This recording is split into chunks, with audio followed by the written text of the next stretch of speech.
Good afternoon, everyone. Welcome along to another Going Live with the Global Science Show. My name is Sam Langford.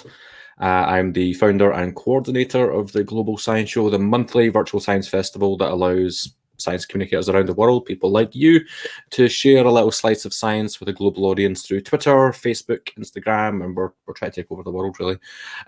We're back again for another chat with the science communicator to find out who they are, what they do, and why they're awesome. Before we get going, hello to you folks who are watching live. I can see you. If you're watching back later as well, then hello. Thank you for joining us. I'm here with what was coffee number 3. Is gone already. So I have no coffee to get me through the next half an hour.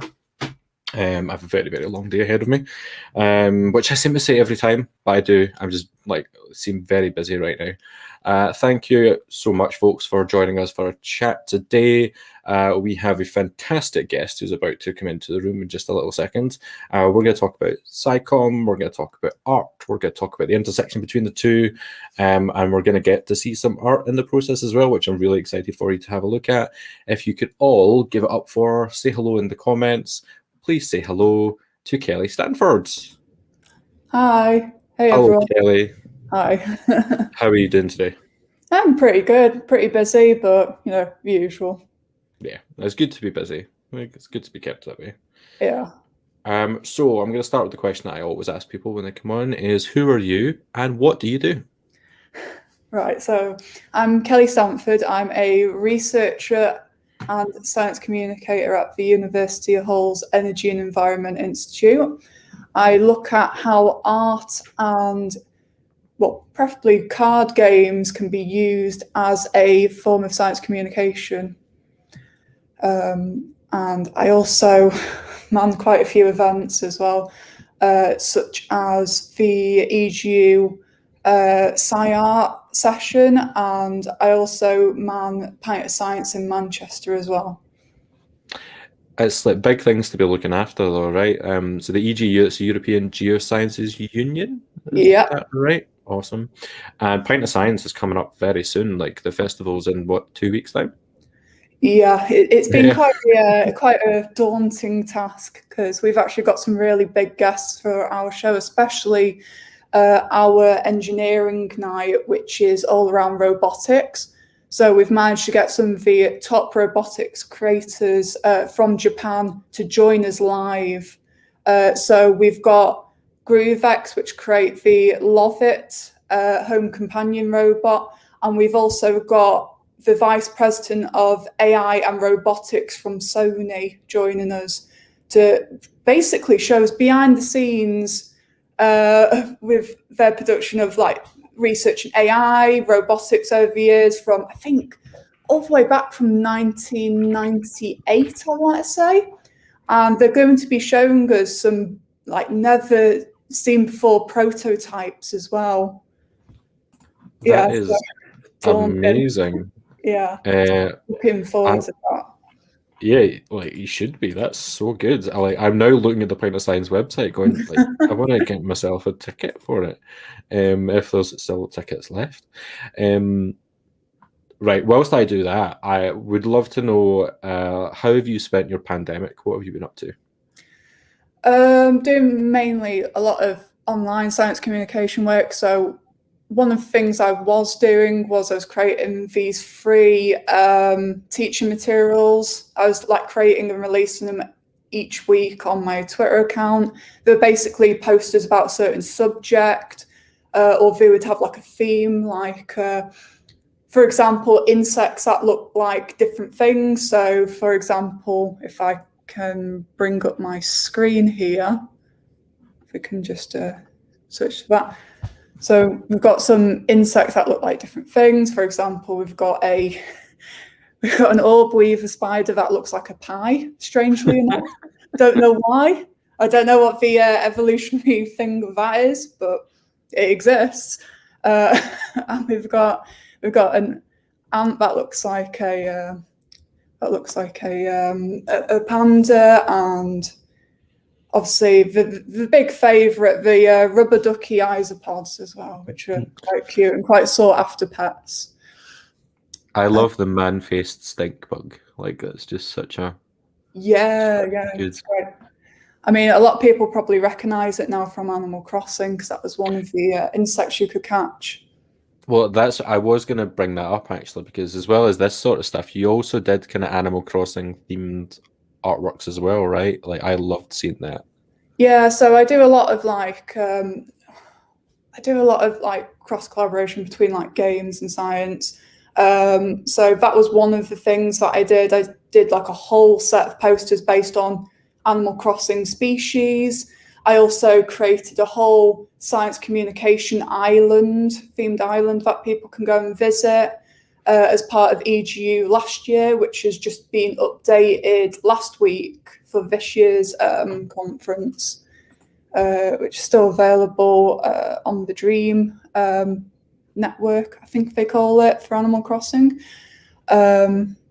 Yeah, and I also create my own games. So this is an example of a game I've created for my master's, now PhD research. So Resilience is a card game all around the topic of flood resilience and climate change. And the whole idea is to utilize the card game format and art in order to teach these very complex subjects to the public, while also giving a fun experience.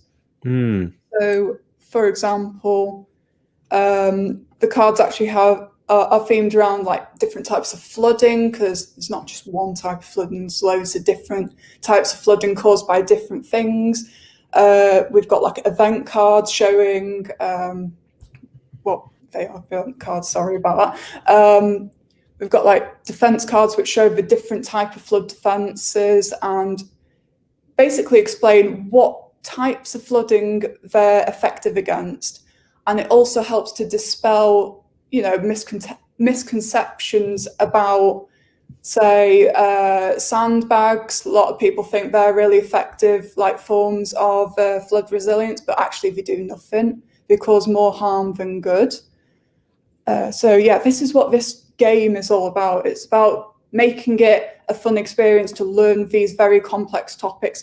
And also, as part of the study we did, we also tested to see whether the artwork had a core component to learning this information as well. So I haven't got a picture of it here, but we created 3 versions of the card.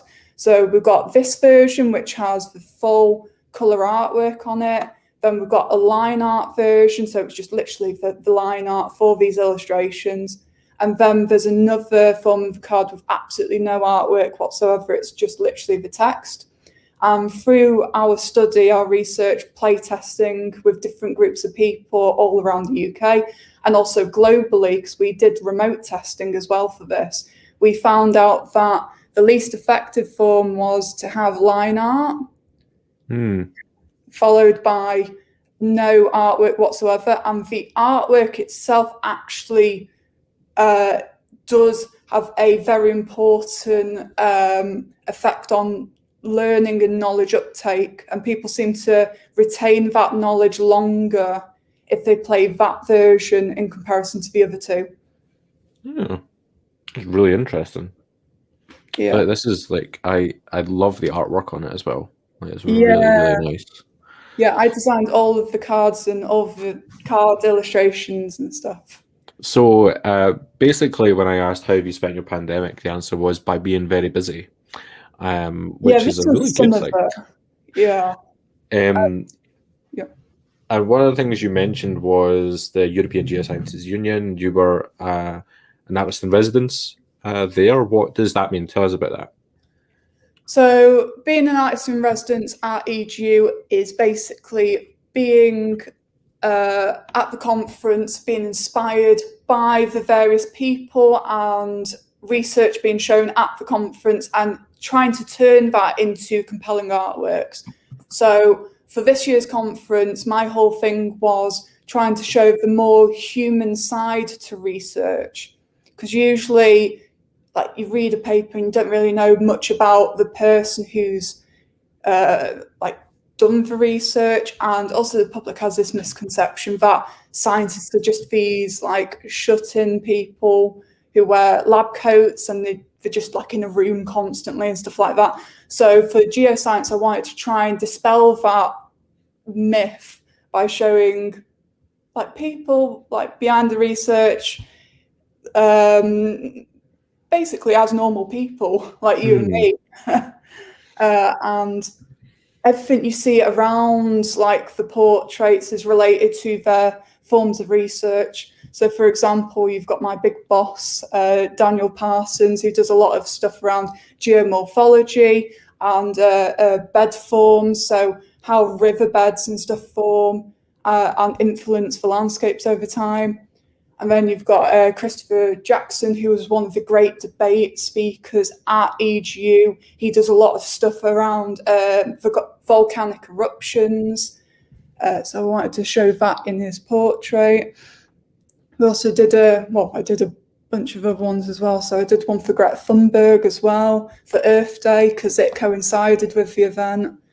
And Misu, there's her working at her work desk, taking soil samples and basically analysing it for like different bacteria that reside in these soil samples and seeing how it's affected by climate change, essentially. It's so lovely. Like I really like that Greta one there, and the Chris Jackson one as well. Especially with Chris being just like such a phenomenal researcher and a really inspirational speaker as well. Like his Royal Institution Christmas lecture last year was so good, and so to see him kind of like immortalized in a piece of artwork like this is just such a nice thing. I know, I absolutely loved painting that portrait as well. Had so much fun with it. How do you paint them then? Like what medium's this done on? So I actually paint them on an iPad, which has actually confused quite a few people because I get asked all the time, what paints do you use? I'm like, none. So yeah, basically people will send me their research papers or pictures of themselves or like pictures related to their research, and I'll basically do like a quick like digital pencil sketch of the composition, and then once I've okayed it, I will digitally paint it all in. It's so good. And I saw Chris retweet this as well. Like I absolutely loved what you put together for it. So like the EGU is one part of what you do, and what other things have you worked on in the past? Because I know you've done quite a lot of really, really cool science communication and art like crossover projects. And I remember when you came to Glasgow Science Centre which I can't even remember when that was. It might have been like 3 years ago now. 2018 maybe. Yeah, 3 years ago. And that was when you were in the middle of the bee sculpture project, right? I think that was like near the end of it, yeah. Yeah. So what other things then? What other things do you do? Well, as you mentioned, I do these hyper-realistic bee and wasp illustrations at events, which is what I actually did at your event over at Glasgow. So the whole idea of these is, well, one thing is a challenge to see if I can recreate like hyper-realistic depictions of these different bee and wasp species. But by doing it in public, it's also a good way to grab the public's attention so that they can, approach you, ask about it, and then you can communicate the information about these species to the public in a more natural way. And I find that that's quite a good way of engaging the public and also surprising them as well. Because a lot of people, when they think of like wasps and bees, they just think of these yellow and black, like stripy things. They don't realise that they can be all sorts of shapes and colours and be like metallic and weird, odd like forms and such, depending on where they're from. So yeah, there's a picture of me doing it in Glasgow. Yeah. And you mentioned the bee project. So another thing that I do is science communication sculptures. So in 2018, I created hand-painted this massive 6 foot tall science communication sculpture called the STEM bee. which was painted over 4 weeks. And the whole idea of it was to represent all of Manchester's scientific heritage and also represent like current day science, which was being done in the city at that time. So I had the idea of letting scientists from all over the area send me like scientific papers and quotes and science facts to include on this sculpture's design. There's also like portraits of famous scientists down here. And to like sum it all up, I got 70 local scientists to come down to where I was painting this sculpture and also add their signature to the bee's arms to represent the science that they are doing and their contributions to modern day science, which is quite a nice thing because we had people from the University of Manchester, we had people from Manchester Metropolitan, and we also had a big group from the Manchester branch of cancer research as well. And the cool thing about this was after it was finished, it was put on public display outside of Oxford Road Station, which is the second busiest train station in the whole of Manchester. So it was seen by a lot of people.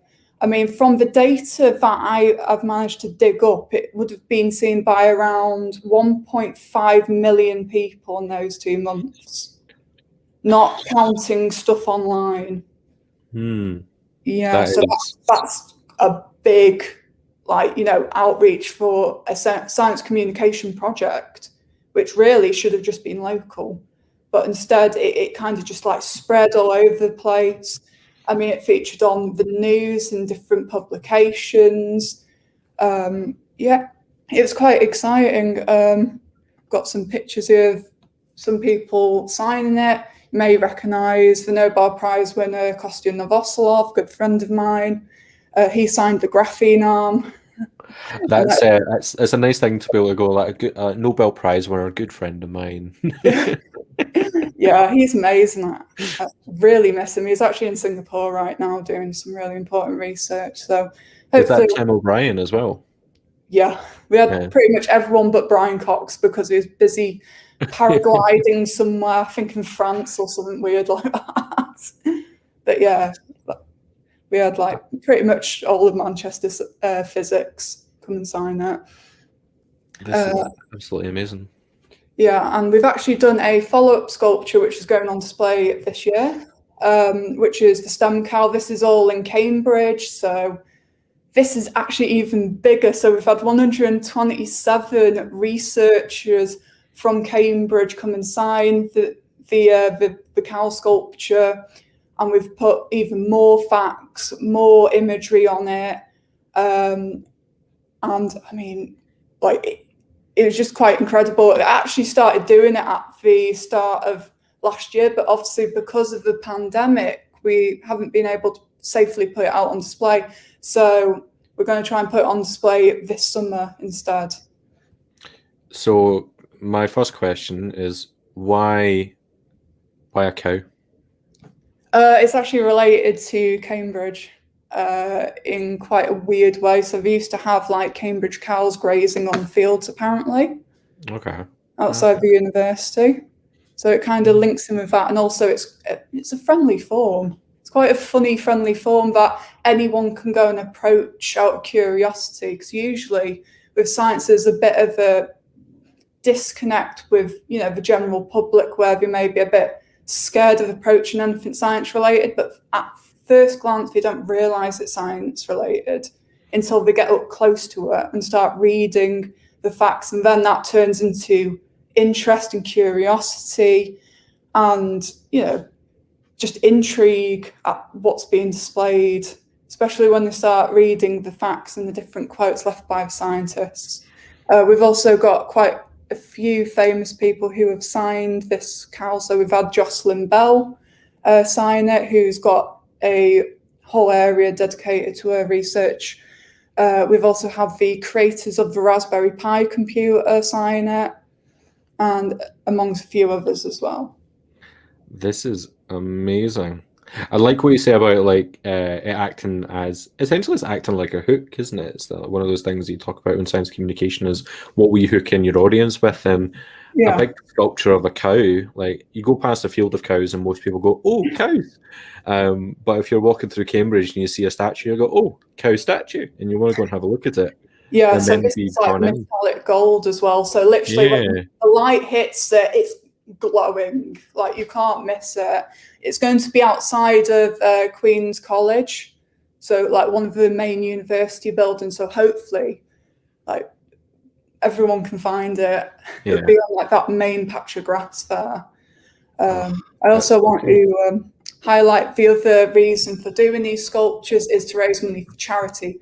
So not only is it a great SciComm project to reach a lot of people in an effective way and also have a bit of fun with it, but the science communication work actually helps put money back into the community as well. So for example, the first one, the STEM bee, it later got auctioned off and raised £22,000 for homeless charities around Manchester and other community projects. And we'll be doing a similar thing with the cow as well later this year. That's amazing. And once it's been auctioned off, where does it go then? Is it being donated somewhere or is it? It depends who buys it. Hmm, It's up to them what they do. I mean, the STEM bee is unfortunately in someone's office in Manchester, okay. but I actually did two other sculptures which aren't listed here for Jersey Zoo a few years back. So I Oh, did nice. two gorillas, one space themed and the other one dedicated to Gerard Durrell, the founder of the zoo and the Durrell Foundation. And that one ended up raising quite a lot of money and ended up getting redonated to the zoo. So now it's on permanent display at the zoo. That is outstanding. That's so cool. Like, absolutely love this. So, like, big question then is there's like you do there's lots of different things here. So you've got the kind of portraiture work, there's the hyper realistic bees, there's sculptures, which is a lot of different mediums. But what's And your games. and games as well, of course, like loads of different things. Like, what's your favorite thing about this kind of intersection between science and the arts? I think it's the fact that it gives not only a fun way to like show these different scientific subjects, but also the fact that it's very what's the best wording for it? It's very approachable, which I find like with some like science events and stuff, it's not, you know, as I mentioned before with the sculptures, like science can sometimes be quite daunting to people who don't know anything about, you know, scientific subjects and stuff like this. But by using art and games, I find that it, you know, it creates like a Trojan horse effect where you can sneak the science in and get people interested in it. Yeah, science by stealth is like some of the best ways to Science go by about it. stealth. Yeah, like the way that I've always described it. But the Trojan horse of science, I quite like that as well. Or Trojan It's not. cow in this respect. Yeah. Yeah. Oh, I love it. So how did you get into doing this sort of like?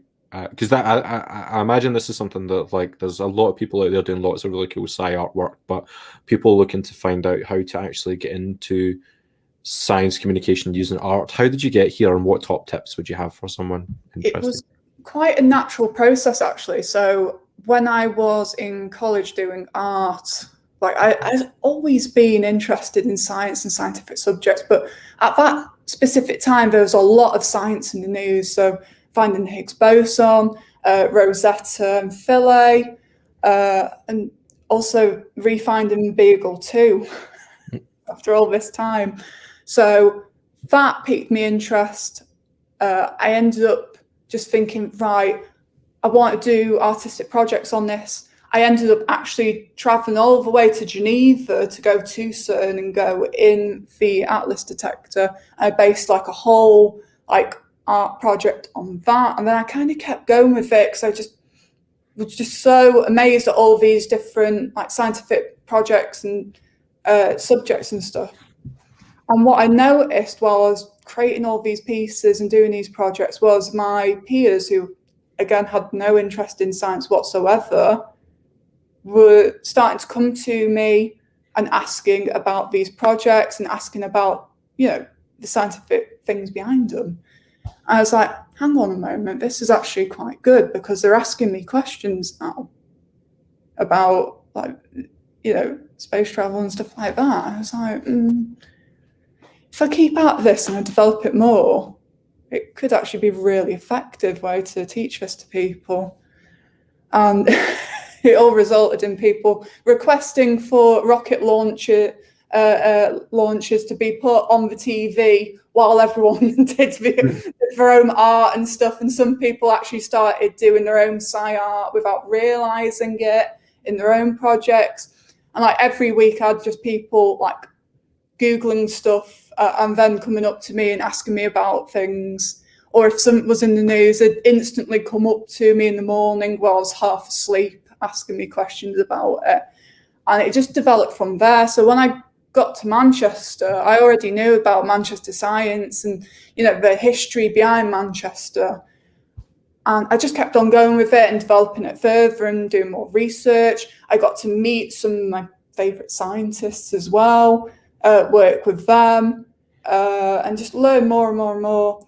And then got to test it with bigger and bigger groups of the public. And it's just carried on from there to the point where now I'm actually, manning some of the top, like, science festivals here and, trying to bring sci-art into the mainstream, obviously at EGU, where it's got a more public, more worldwide, focus on it. I mean, I can talk a bit about this session as well, because I'm actually quite proud of the session at EGU. Go for it. So this is the session that I convened, Exploring the Art Science Interface. It actually turned out to be the biggest session in the education category, taking up 2 time slots with 27 abstracts. Originally, it was 30 abstracts, but some people just had to drop out for certain reasons and stuff. So 27 abstracts, and it's really good because not only does we have people that already went to EGU and stuff present their research, but we also had people from the art community come in and show their own independent sci-art projects and what they'd done for it and their thoughts and feelings about it.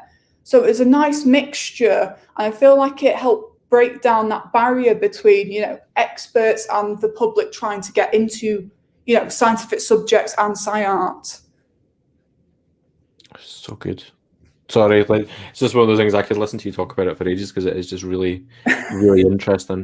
We are unfortunately getting towards that half an hour mark. As I said, it does go very, very quickly. So very, very quickly before we sign off, what is next for you? What are you doing next? Well, mainly delivering Pint of Science, which I've already plugged. plug. So yeah, I'll be delivering 3 events for Pint of Science Manchester. But I mean, anyone is welcome to turn up. I mean, it's free and it's a global event. And also, I'm working on a collaborative book with my professor as well on the superpowers of supervillains, but the scientific side of things. So we're going to be trying to tackle the possible real science behind these powers of supervillains and see just try and explain it as best as we can to the public.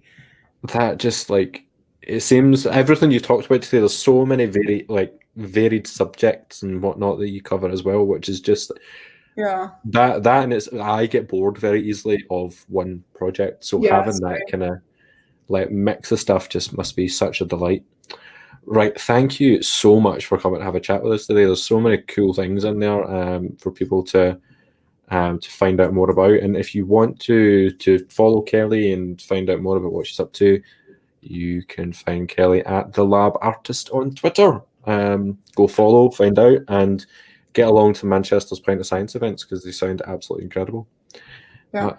Thank you so much. Yeah, no problem. I'm going to kick you back into the virtual green room, but thank you again for coming along and have a chat. Thanks. That was great. There's so many cool things in there. There's like I have loved watching Kelly's projects over the past couple of years, and it just seems like it's like getting bigger and better every time you hear what's going on. Thank you, folks, to all of you who've been watching along, and if you watch back later as well, thank you so much. We will be back again on Thursday at 12 p.m. BST. I'll be back this time, but also the guest host from last Thursday, Alex Holmes, will be here, and Alex will be our guest for that episode. And it's got a very loud groaning dog behind me. That was what that noise was.